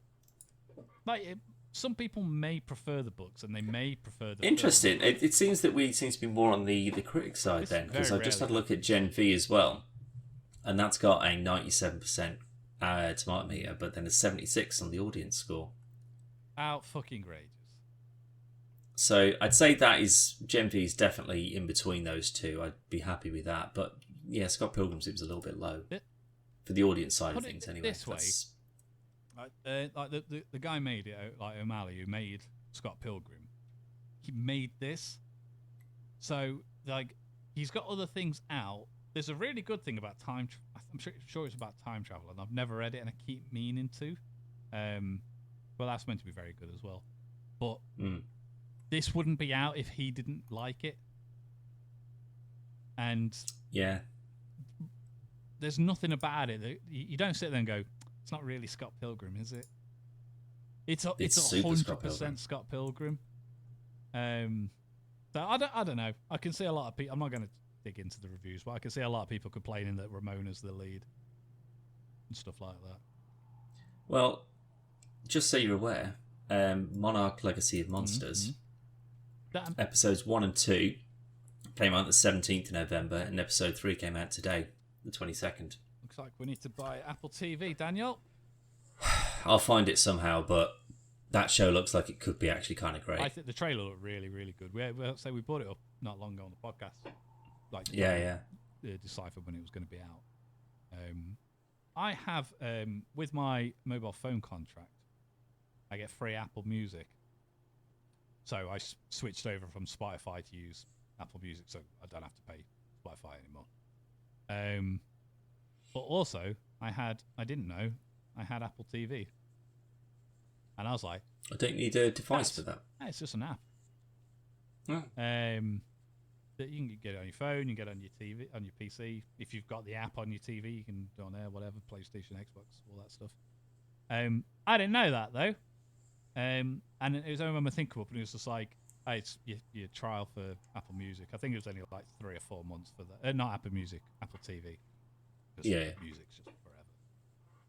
It was ran out, and I was like, I don't know how to fucking trial for that. It was just on when I set up the Apple Music. What's it? So I never knew. But that was maybe you can contact them and just say, oh, can you reinstate this trial period? I'd like to see if I can make some use out of this, and then just do it when. when we're a couple of weeks more down the road, when Legacy of Monsters has got a few more episodes in there, you can binge them all in one weekend. Then just share screens, watch it together. No, you'll get my tits too much. I want to concentrate. I mean, if I could say to him, you can check the account. I haven't watched anything, so I just didn't know it activated when I activated. There's no. If they say no, well, you're in exactly the same position, aren't you? Lost anything at the end of the day. So I'll give it a go. But yeah, I'm really looking forward to that. Yeah, this whole Godzilla verse that is it Legendary Warner Brothers? I don't know if they've made it.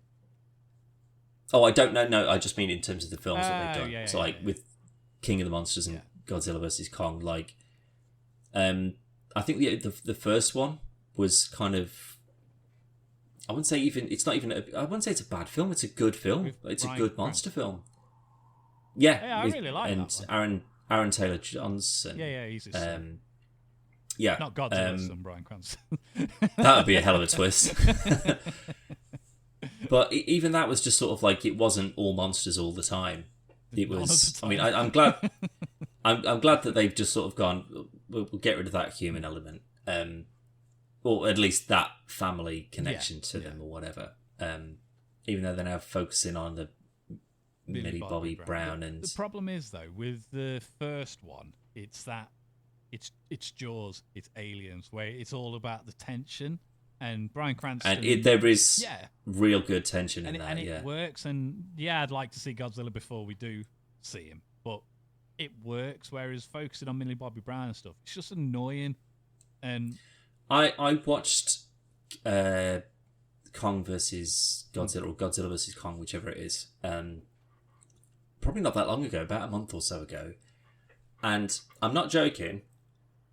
As long as any time that she and her little fella friend turn up, as long as you skip past that, the film is amazing.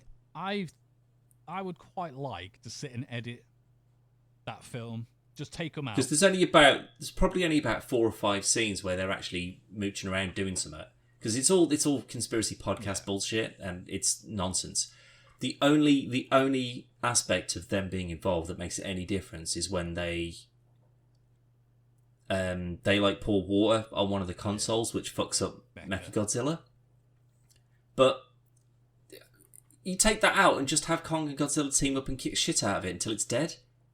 It literally makes no difference. But from that though, even if you use the same tactic to beat him, whereas instead of them pouring water on it, Kong falls into the building and a cup falls over and lands on the console. It has the same. It has the same outcome. like in Pacific Rim, where the robot punches the building and then it knocks everything through it, and then it just hits the executive toy. It goes just that, but it's just sort of it's a Rube Goldberg machine. So it goes this knocks onto that, which drops onto this, which does blah, blah, blah, and then hits the water, and then it pours in, and then Mechagodzilla turns off. I'd be furious if they did that, but man, that would be great. I'd rather that than have to endure all the human violence. But that's the thing, you take that out. The only ones of these that have had any sort of decent human stuff in it has been Kong, frankly, with John Goodman and his little crew, and Tom Hiddleston and Brie Larson, and then you got Samuel L. Jackson and his little crew, and them having these two totally different experiences. So this one's oh, Kong's great, he's protecting these people, and he's a champion, and then these guys fuck him, fucking kill him as soon as you can. My bloody ships and the planes that when we invaded his home. Drop cluster bombs on him or whatever. That's the only ones. But again, you killed half of them off, and the other ones are too old now to do anything about it because it was 40 years ago, or whatever. But seeing a kid running around getting nearly, I don't care. Just get rid of that. It works in Kong though, because Kong has got that. It's Kong and Jane. He's got that human element to his story already, and Godzilla don't fucking have none of that. What's the new one? Yeah, he shouldn't be relating to anyone now. Is it Godzilla Zero? What? There's a new movie coming out. Oh, is there? Yeah. Have you not seen the trailer for it? I'm sure you showed it me. You sent it me. It's it looks like it's all in Japanese, but it's it's one of the new Toho Godzilla ones. Okay, that looks amazing. That looks so good. But it's always the human element. I'm not watching a monster film for the people. I'm watching it for the monsters. I just want to see them beat each other up. I don't need a story. Yeah. I just need monsters just going bang, bang. That's it. But then when you've got like the Charles Dance stuff in like King of the Monsters, where like he's like, oh, we need to wake Ghidorah up because it's gonna like reset the balance of nature or blah blah blah, or humanity's at play. Like again, that's sort of like, okay, well then that's introducing a human aspect, and they're idiots, and then they inevitably wake up a monster which kills them all. Yeah. I'm okay with that, because then you just sort of like, well, you were praying to the wrong thing, you idiot. And it's But when it's just sort of like, oh, it's another family that's just sort of like, oh, you can watch any disaster movie and you can get, the family gets split up and then they have to have a tearful reunion. I don't want to know. I want to see him tearing through 100 monsters. I want to see a giant robot. I want to see Jet Jaguar. That's what I want to see. I want to see how silly they can go with these films. That's the beauty. And I'm sure that this Monarch Legacy of Monsters thing, it's going to be the annoying side of it more than the monster side of it, because it's it's not got a huge movie budget, so you're going to get more. So it's whether they make, it's Kurt Russell for a start is one of them, so that's always going to be a good thing. I think John Goodman's coming back for it as well, which again that'll be good. I think they're playing the monsters as well. I think they're doing putting suits in on, rubber suits. Yeah, I'd be okay with that. But like they had like the anti-gravity vehicles and it's just sort of like, oh, that's a silly ridiculous toy that you could play with your monsters with or whatever. Let's do more stuff like that. Let's have Mecha Ghidorah and just make it weird and wacky and stupid, because it's not all just about, oh my god, Godzilla. We need to. It's not like the Cloverfield thing where it's just like you need the human element there to sell how absolutely awful and terrifying and abysmal this is. You're rooting for the monsters. You want to see them blow a city up trying to get to each other or whatever. Like Godzilla shoots a atomic breath to the center of the earth or whatever it is in the last one. Do more stuff like that. That's incredible, brilliant, love it. I will say for the Legendary series or universe, whatever, I like this design of Godzilla. He looks good, real scary. I think this is the biggest one as well, isn't it? This is the biggest live action Godzilla. I'm sure he's somewhere. Could be wrong though. Yeah, you could very well be right. I'm not sure. Because Kong's one of the smallest, isn't he? He was in Kong, but then they scaled him up, they'd grown him up for Kong versus Godzilla, because the first one he wouldn't have stood a chance, basically. Yeah, because he's like a normal gorilla stood against the Empire State Building. Pretty much. But then that's why it's 60 years later or whatever, and then that's why he's bigger and can hold his own now. He would have been about the size of the axe that he was trying to fight Godzilla with. He wouldn't have stood a chance. He would have got squished. So, based on the ends of that, obviously they worked together to beat Mecha Godzilla. Are they mates now then? Do they understand that? I don't mean they're going to go for beer and stuff. No, but when Godzilla and Kong fight each other in Tokyo, so that's after Kong has gone to the Hollow Earth and he gets his axe or whatever. They still do a bit in that where they have a big punch up in Tokyo. I'm sure it's Tokyo. And they smash the shit out of the city, and then Godzilla's got Kong and stamps on him on his chest, and just he full on takes him out, screams in his face, and then he's like, right, you've lost. I'm better than you. And then he goes to fuck off, which is why they have to bring that gravity ship in to defib him, because as soon as Godzilla's fucking off, that's when Mecha Godzilla comes busting out of the mountain, and he's getting the shit kicked out of him by Mecha Godzilla. Then they have to bring Kong back to help Godzilla, and then they're sort of like, all right, yeah, we kind of teamed up, and let's just leave it at that, shall we? I honestly can't. I need to watch that again. Honestly, mate, it's honestly, skip past all the kids' conspiracy stuff. Skip past all of that. You don't need. It doesn't matter. Everything outside of that, the only human aspect that should have been in there was one of the Skarsgårds, being the Hollow Earth specialist. Yeah. The woman from the first Godzilla, the scientist, Monarch scientist, and the kid that can sign language to Godzilla from the island. That should have been it, and that would have been enough, and that would have been great. And you've got your crazy evil villain with his Mechagodzilla and his Ghidorah head. Yeah, and then again, his end would have been exactly the same. He's like, oh, we need something that's better than Godzilla, or we can control it, whatever. and as soon as it goes haywire, it kills him immediately. So again, there's no need for those extra bits in there. If you just skip past those, honestly, as soon as you get to them, skip past it and just carry on. And it takes nothing away. You don't miss any of the story. And you get back to the more interesting stuff instantly. And it makes it way better. I did a podcast when Congress's Godzilla came out, and I was still... I've maybe watched it twice. Maybe. Definitely once, but maybe twice. I don't think there'll ever be... I'll never say anything positive about these human elements of these films, because it's not needed and it's not necessary, other than to go, Millie Bobby Brown's dead popular at the minute. I'm convinced that's the only reason that she was in this one. Yeah. But yeah, so I will watch it again. I do want to watch Monarch, but that Zero, I really want to watch that. Yeah, I totally forgotten about that. I might have to. If I sent you a trailer, I'm gonna have to try and find you the trailer. Honestly, find the trailer I sent you. It looks amazing. It looks so different to what we're used to in a Godzilla movie. It looks very good. Anyway, not to say the film will be. Might be dog shit, but as far as trailers goes, it was very good. Did you ever watch any of the old, like the actual Godzilla movies, like the Toho ones? Years ago, like many moons ago. The last time I watched one of the old ones, wouldn't have been the full film. It would have been clips, and someone's done Jason and the Argonauts, like some of the old Godzilla movies, and something else that would have been that era. But they've upped frames per second and smoothed the animations out, just so it looks a little bit better for the stop motion stuff.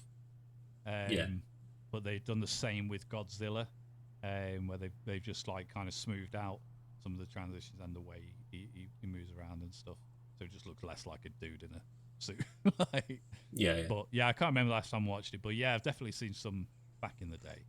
I did watch a few weeks ago the Jack Black King Kong. Why? It was I was at Zoe's mum's house, we were having tea, and it was on the TV, and I was like, pretty sure that's Jack Black, and as I said, I went, "Oh God, no! This is King Kong." Yeah, that's King Kong, not Kong Skull Island. Oh no, I didn't watch it thinking when does Tom Hiddleston come into it? Yeah, it's just like, I'm sure Samuel L. Jackson gets like attacked like at the start of the film instantly. I still think the King Kong game was pretty good back in the day. I've still got that game, Callum. I've got it in the living room right now, and it's the only game that I've got physical copy. No, I've got a million of those, but it's for completing every level, you get 100 gamer points, and I completed all 10 levels, which is where I got a full gamer score of 1,000 gamer points off that one game alone. Well done, Dan. Thank you. I liked it. It's just it's a not very good first person shooter, and then a not very good brawler when you're fighting as Kong against like the V-Rexes or whatever. It's shit. You can't, if I remember rightly, you can't see, like, there's no like health bar or anything. Mate, I completed like fucking 10 years ago. I have no idea. I don't think I ever finished it. As soon as I completed it, I was like, literally no reason for me ever to play this again. I think I got it for free. I may have got it for free off someone, or stole it. I don't know. But I remember getting the demo for it with Xbox magazine and going, this seems pretty cool. Quite like this. And it's literally just the bit where you fight the raptors. They're V-Rexes. The P-Rexes, rather. V-Rexes. That's what I said. You said P. Oh. Yeah, P for piss. Piss Rex, Piss yeah. Rexes. Pissosaurus Rex. Where you've got to swing in and then you fight them for a bit and all that. Yeah, like that sort of like it's like a set piece thing. It's like it is an old school movie tie-in game. It's just, you know, you do a bit of swinging and then you get there and then you beat them up for a bit. But yeah, there was like all the first person shooter stuff like running around. So I don't remember that being very good. I don't remember that. No, I think it's just Adrian Brody's character, I think. I genuinely can't remember. I was being sarcastic when I said I think it was a good game. No, I don't remember anything good about it, other than the game score. You got 1,000 gamer points, then. Right? Yeah. That's hours and hours of grind, usually. I finished Spider-Man 2, and I've unlocked most of the suits and everything else, and I'm still only on like 60-something%. I'm like, motherfucker, I need to platinum this. I thought I was really close, and I'm not. I 100%ed Spider-Man when that came out on PC, because I looked for everything. I collected every backpack, every pigeon, or whatever the fuck I had to do. I unlocked everything, and now when I'm new game plusing it now, I'm doing the same thing because I'm just like, I want to find every little bit of thing that there is to do in this. It's too good of a game. I'm like, I've had the permanent suit mod, which is like it shows you all the secret photo locations, so I can even take all of those. Worth doing. Like I've done Platinum first one and Miles Morales. This one is a lot bigger. I can't wait for it to come out on PC. Like, yeah, I'm genuinely looking forward to it. I keep on seeing loads of like Last of Us remastered news on Instagram, and I'm just like, how long is it before you fucking do your PC Last of Us remastered? Because I'm not going to get the first one. I'm hoping that they do a bundle, so they'll do Last of Us, the DLC for that, whatever that is, and then Last of Us 2 remastered. Yes, that's it. Hopefully before the next season of Last of Us comes out, because I'm fairly sure that that's going to be about the second game. Speaking of, before we go, Dan, rumours on the rumour mill, Pedro Pascal playing Mr. Fantastic. Yeah, I really like Pedro Pascal. I just can't see him as with no moustache. Plain Reed. I just can't see it. I will hold my hand. Or he's going to be like a Mando, Joel kind of way more gritty and awful person. But then he needs to be a Doctor Super Genius. Like, you can't be that handsome and that cool and be a genius. It just doesn't work like that.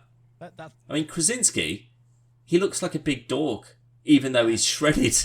But he looks like a big nerd, doesn't he? So does Mr. Fantastic. He's never like... Exactly. That's exactly my point. That's why everyone loves him. Wacky waving inflatable arm tube man. He's still got a six-pack. And yeah.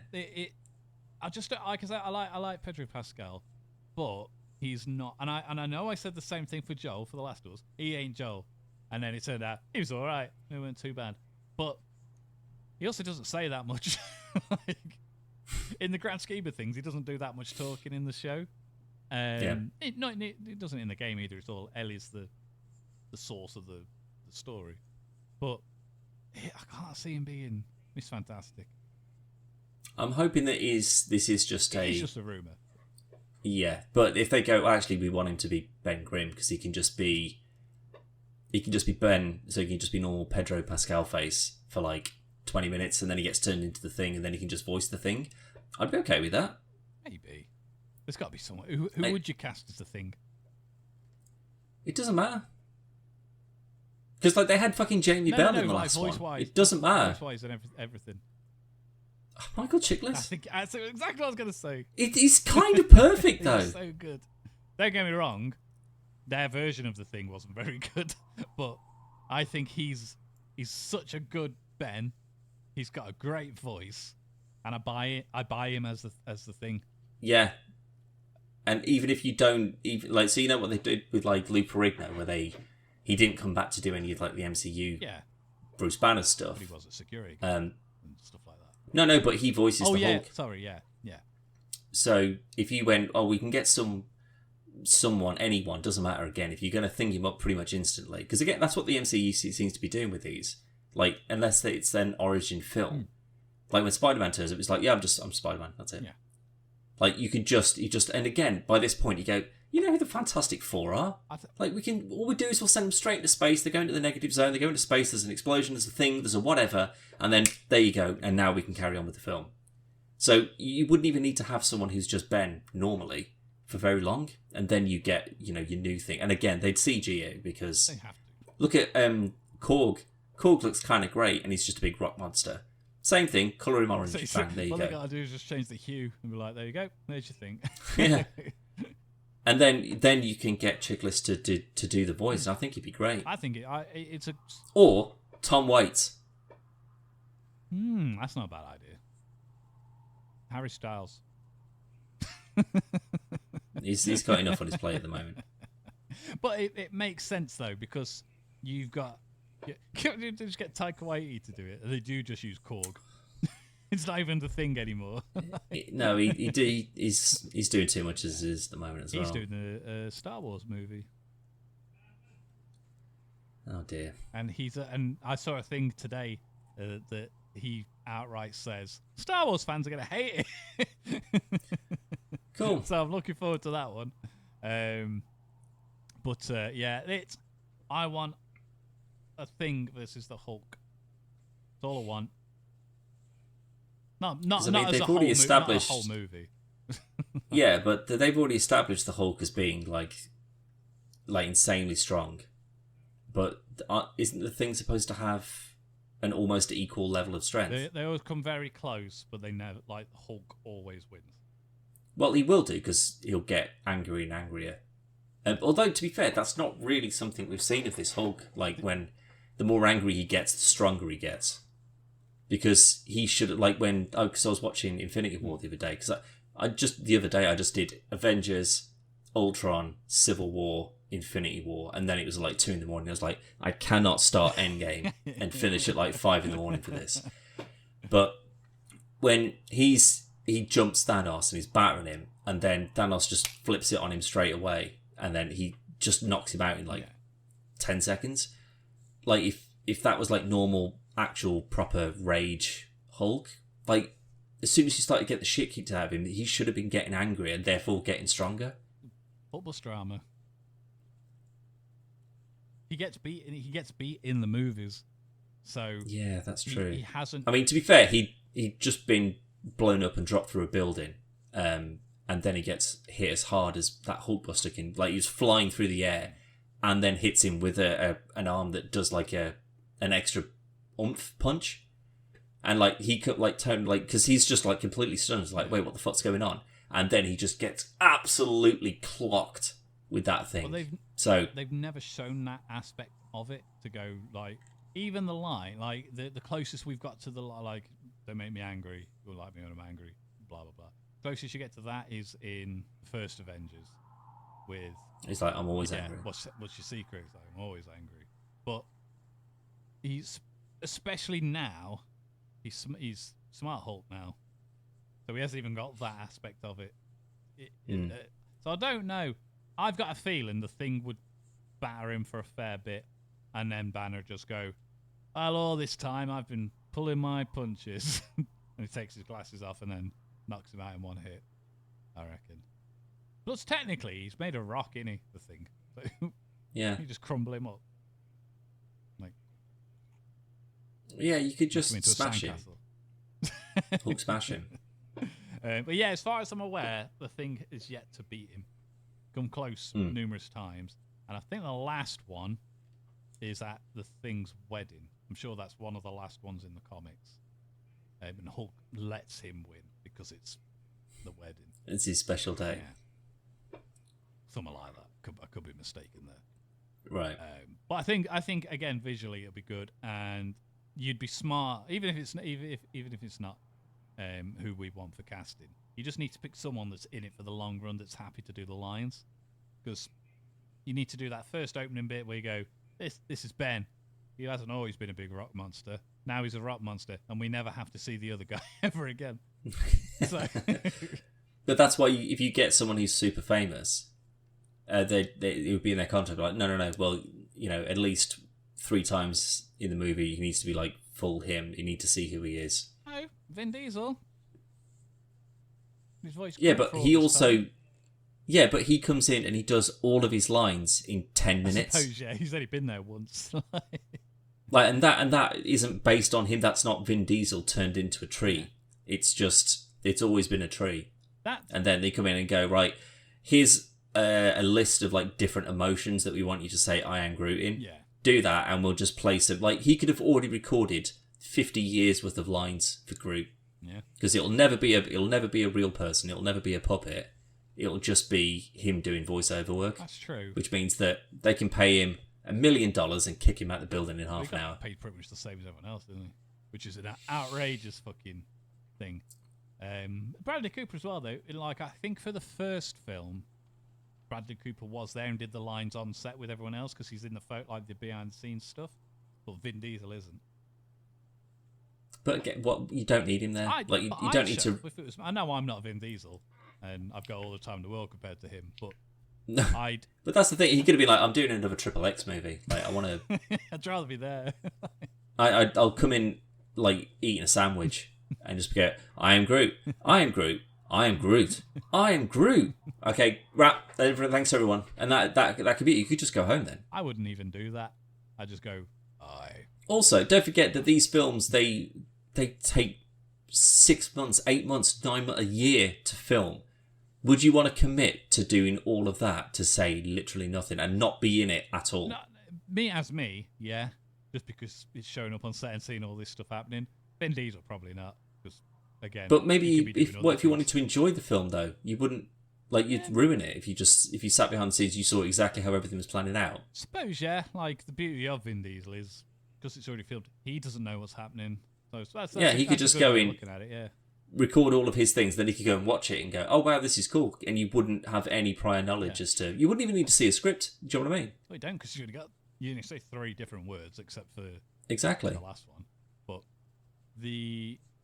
I'd only do like 2 or 3, and then do one where it's literally just Groot. They can change the octaves and stuff in software to make it high pitched or make me shout. But you need to do a few screams and that as well. Yeah. Or something like you just do like 3 or 4 different ones, and then they could just mix them up.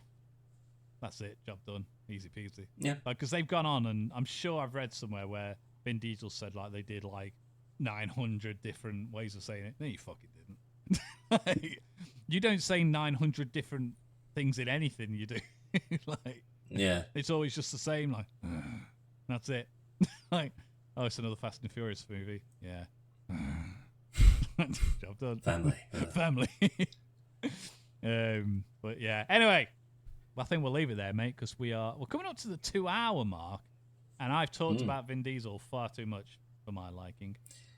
Well, I don't think we've talked about Vin Diesel enough, but I'll cede to you this time. We mentioned Guardians and Bloodshot. That's true. That's all the promotion that Vin Diesel's going to get out of us this week. Not having it. Yeah. Not having it. What I will have though, Dan, is a link to our website. Where shall I go?